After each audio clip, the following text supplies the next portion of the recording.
gentlemen, I want to welcome you to this briefing on the concluding statements of the capacity building workshop for strategic implementation MDAs of the Adamawa State Government on the implementation of national and international standards and action plans on sexual and gender-based violence, violence against women and girls, harmful practices, and the promotion of the sexual and reproductive health and rights of women and girls in Adamawa State. The workshop was convened by Center for Social Justice with the support of the European Union, the United Nations, and the Spotlight Initiative. And it was held here at the Madugu Hotels for the past 2 days, the 10th and 11th of August.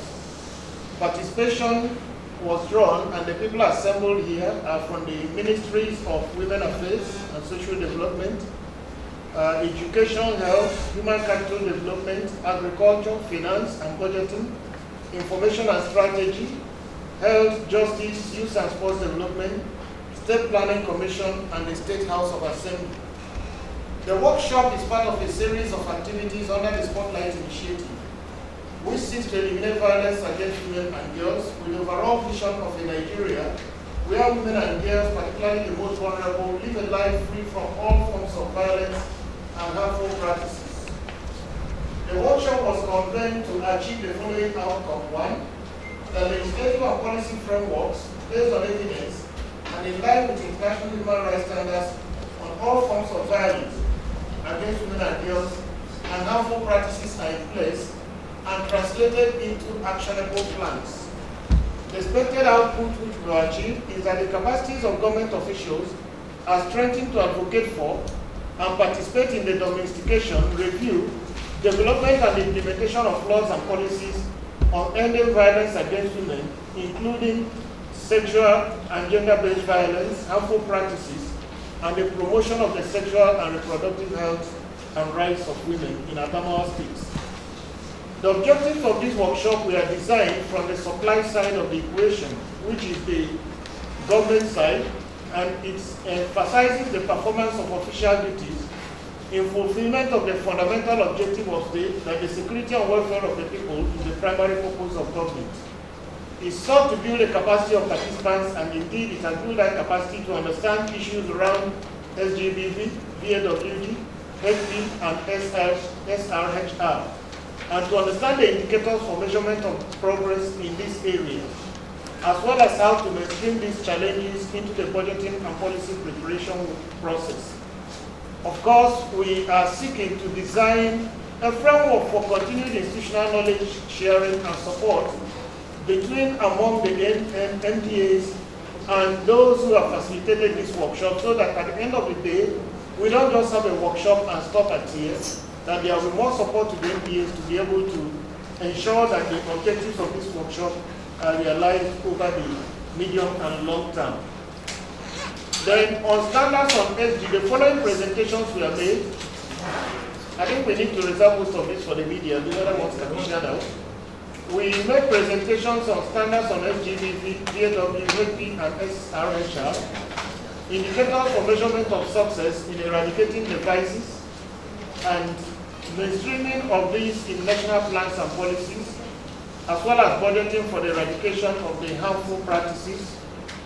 And we also reviewed the publication on SGBV and Adamawa State budget for the period 2016 to 2019. Let's get a copy of that publication, because it seems to be the foundation of what we have done in this budget, in this workshop, and in other programs we are going to do in Adamawa State. This is a knowledge product which we have developed and which lays the foundation for all the interventions we are going to do in Adamawa State.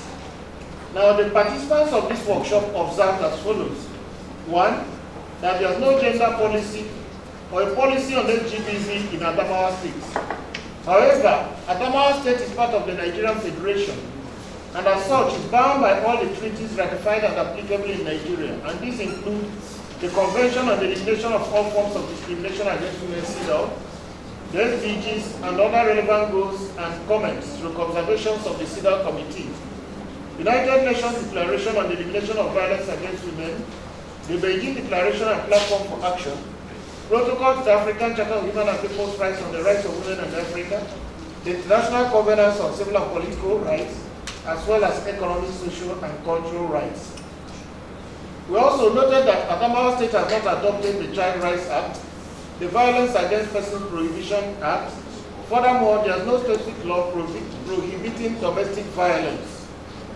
We recall the promise by the body of Attorney Generals of the 19 northern states to adopt VAWG across all the states in the region. We also note that the sexual and gender-based violence response teams in the state was set up by voluntary agencies, although they are collaborating with the state government. In the Penal Code of Adamawa State, it is recognized that 18 years is the age of majority and informed consent, and anyone below the age of 18 is deemed to be a child by law. Therefore, sex with any person under the age of 18 is a criminal offense by the Penal Code of Adamawa State. The sources of data and measurement of progress and validation of the observance of the norms for the eradication of sexual and gender-based violence and improvement of the sexual and reproductive health and rights of women and girls include the multiple indicator cluster survey, the Nigerian Demographic and Health Survey, and the Nigerian Education Indicators. Now, available data in Adamawa State indicate that 1, Adamawa State performed excellently well in the low numbers of persons, particularly women and girls, who had female genital mutilation or cutting. But they performed poorly in early child marriage and teenage motherhood, attendance and completion rates in basic education, delivery by pregnant women by skilled birth attendants and in a health facility, as well as usage of modern contraceptives. Despite the free education program, there is a dearth of school infrastructure. So many levies are charged by schools, and this inhibits girl child education. Monitoring and evaluation is still poor. Second chance opportunities for girls who got pregnant while in school is limited. The 35% affirmative action, which is part of our national gender policy for Adamawa women, is not yet in place. Health establishments are lacking qualified personnel, equipment, and facilities. And law enforcement has a lot of challenges in the state, as also in other parts of Nigeria. There is the stigmatization issue for persons who are reporting, and there is lack of dedicated calls to try sexual and gender-based violence. The following MDAs are deemed central to the campaign for the eradication of SGBV, violence against women and girls, and harmful practices. We have the Ministries of Women Affairs and Social Development, Education and Human Capital Development, Agriculture, Finance, Health, Information and Strategy, Justice, Youth and Sports Development, State Planning Commission, and the State House of Assembly. We observe that the concept of resources to be used in the struggle against SGBV is a little bit misconstrued, that it is not captured in this process because resources include human resources, information, ecological resources, technological resources, etc.